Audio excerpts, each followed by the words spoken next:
Hey, it's time to start making some shavings. I'm Captain Eddie Castellan.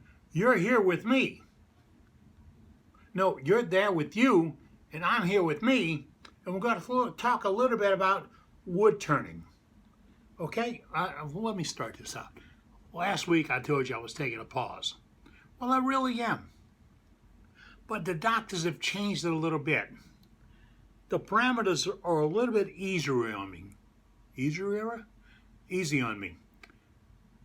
Number one, I got to take a language class. Phew. All right, no. I cannot be in my shop or your shop or their shop at any time right now. That's completely off limits. Number two, I got to limit my transportation to about 20 minutes a trip. Otherwise, the brain, see the cut right there? That'll really give me a problem. Number three, I can't do videos of wood turning or in my shop. We're working on that because I think I can do it if I don't have to do anything that requires this. That's the problem.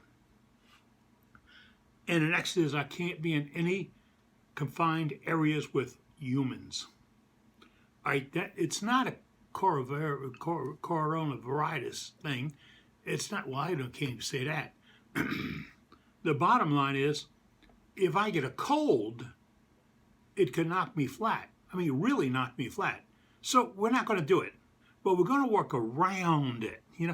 Around it, like wood turning. We're going to go around it. But that was revision.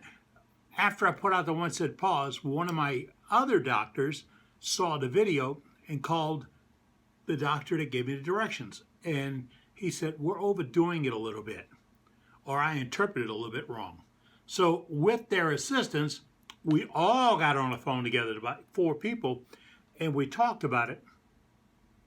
Now, how's that? I got 4 doctors on the phone at one time.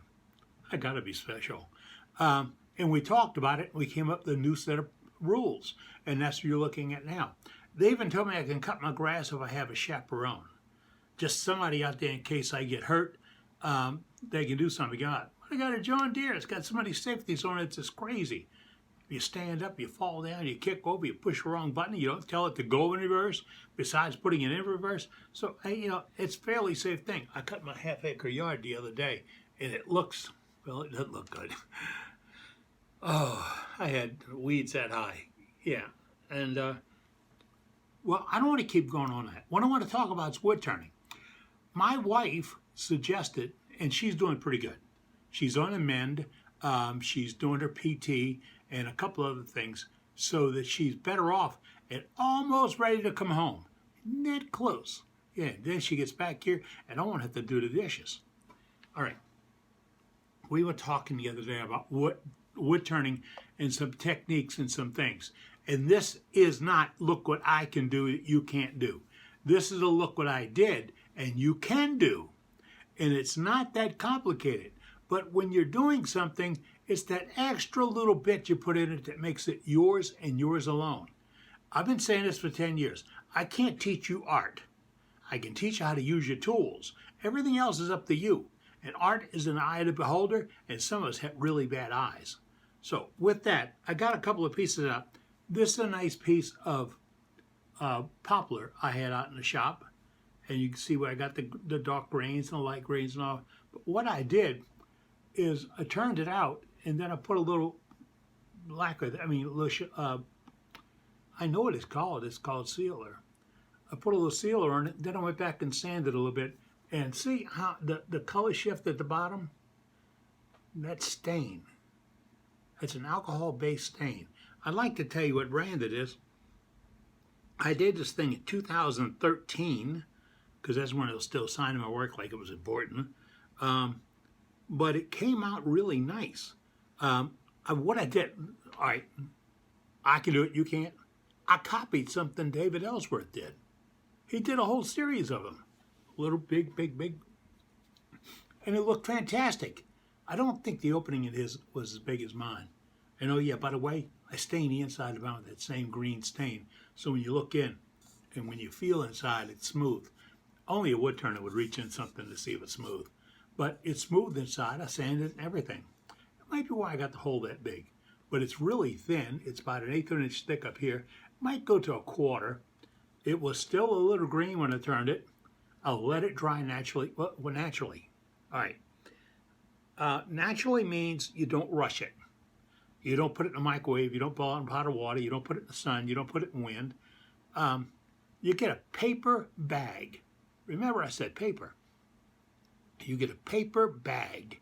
You throw some shavings from this, and only from this, in that paper bag, shake it up, make sure it's covered, and then you leave it in there for a couple of weeks.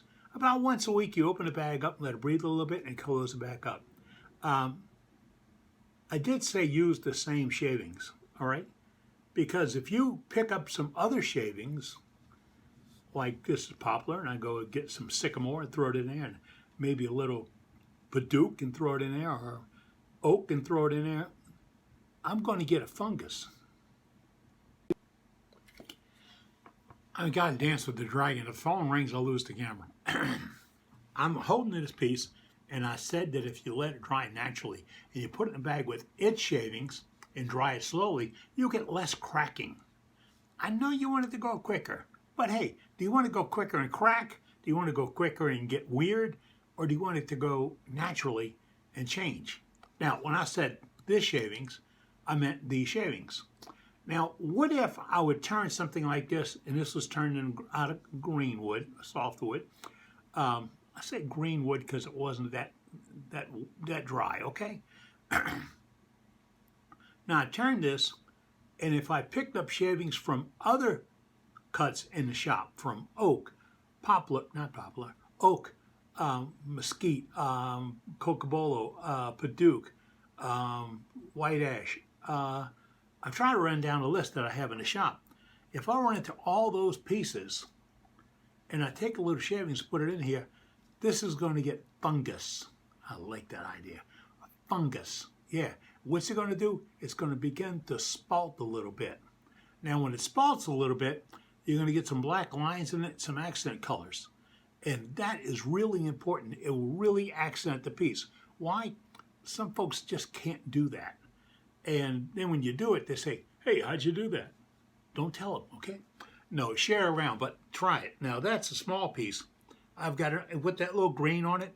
That could have been green, blue, any of the primary colors would stand there. I won't get the blending colors to get something unique. Like if you want a purple, you can make a purple.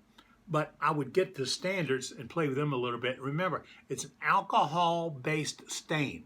That latex crap is what I called it. Okay, now I got another one here. And I was on a kick for this. This is a nice piece. This I turned in, wow, again in 2013. And it's a hollow shape. And I copied this from somebody. I put a fairly large hole in it. I'm a good turner. I got it all the way down to the corner. Yeah, look, grabbing my finger ain't 10 inches long. Otherwise, I'd be checking the whole thing. But I hollowed it out, and I used a hollowing jig that I made. And since then, I've changed over to a hollowing jig that's made by JT Tools. And I did one like this with their rig, and I got it even thinner because I was using their laser. Now JT's got one that's got a camera, and you put it through to a video of this thing, and you can watch, you can look down over the top and see where your cutter is and where the wall of the wood is. There's no guessing.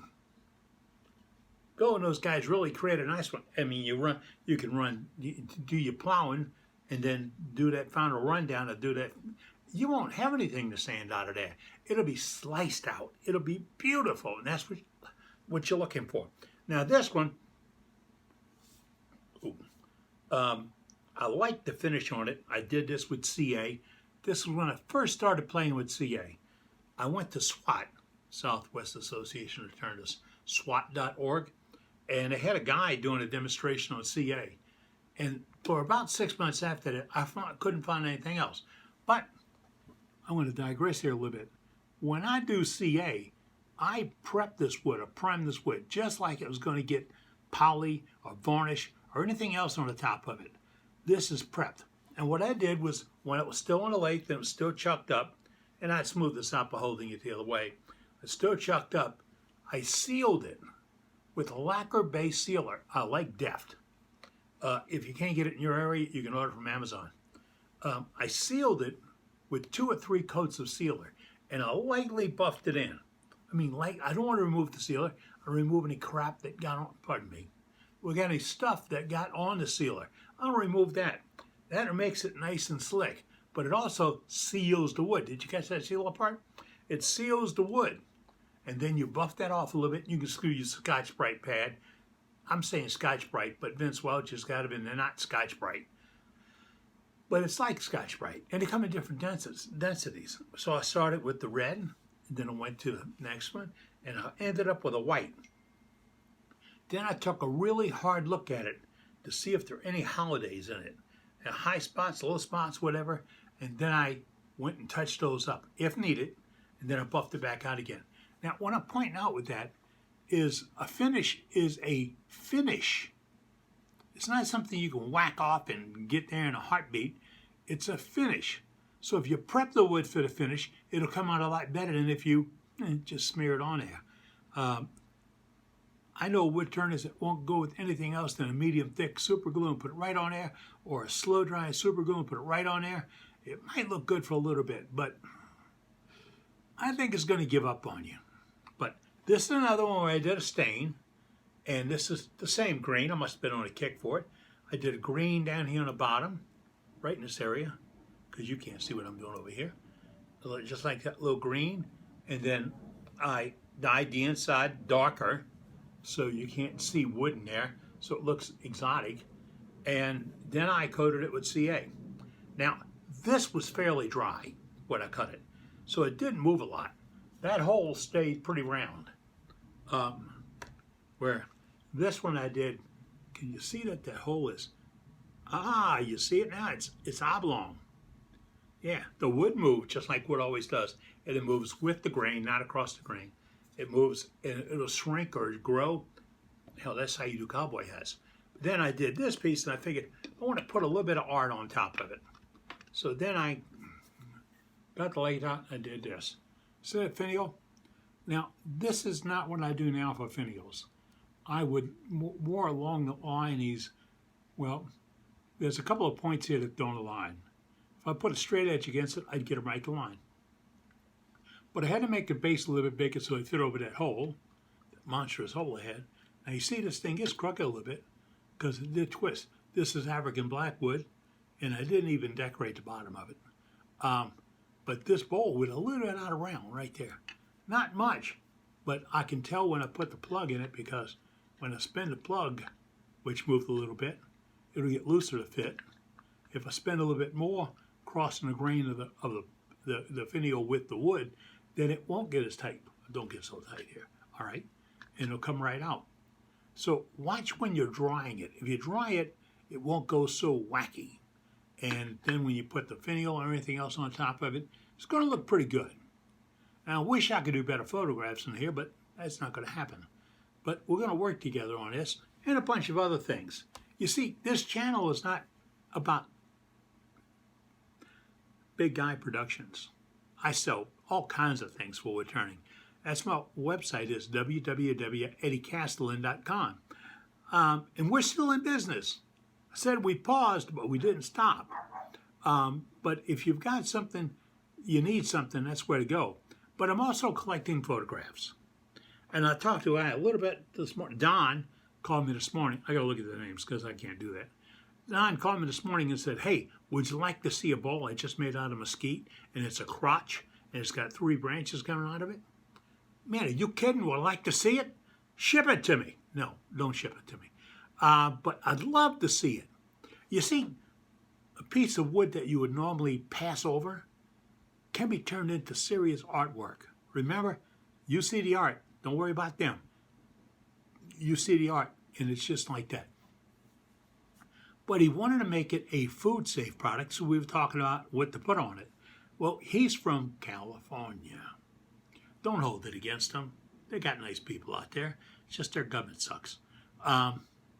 But he was trying to do OB Shine Juice and couldn't buy D&H and alcohol. We found the mat or a replacement for it. And then he said, what if I put an oil finish and then coat it with a beeswax, that'd work. But I'd put the oil finish on it and let it sit for a couple of days.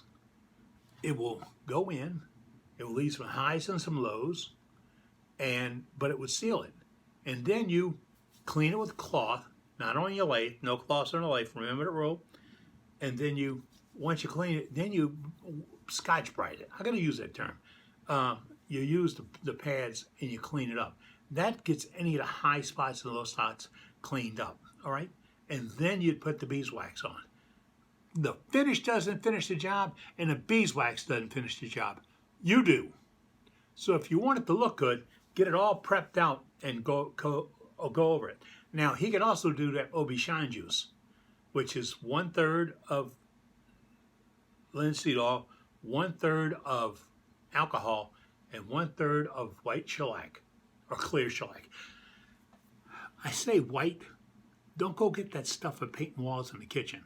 You want to get clear shellac. Now they got clear, and they got an orange, and they got a brown. Get the clear. Don't fool around with it. But you put that on it. You do the same thing. You let it, I say cook. You let it dry for a day or two. All the rises come up, all the fuzzies come up, and then you knock them off slowly with that Brillo pad and get down, and then you can top it with wax or CA or poly. Oh wait, he's in California. You can get the poly.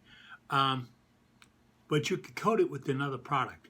The Aubergine juice will fill in those voids and help you get a smoother, even glass type finish on it. Now you don't have to finish it like glass. You can finish it a little bit matte. You like that word, huh? All right. You can finish it like that, and you'll end up with a beautiful piece. And keep in mind, I think, it's your work. You did the best. Now, I got off course, didn't I? Don said he wanted to show me that bowl. And I said, fine, because we're still going to keep going with the Worldwide Woodturners and Big Guy Productions. We're going to keep on going. I just can't go in the shop right now. Did I tell you they took away my car keys and canceled my driver's license? They didn't trust me that I wasn't going to go drive. They put my truck back in the driveway. I think it's just a tease. But it's the rules. And I'm going to play by the rules for a little bit. But if you're interested in showing me some of your work, send it to me. The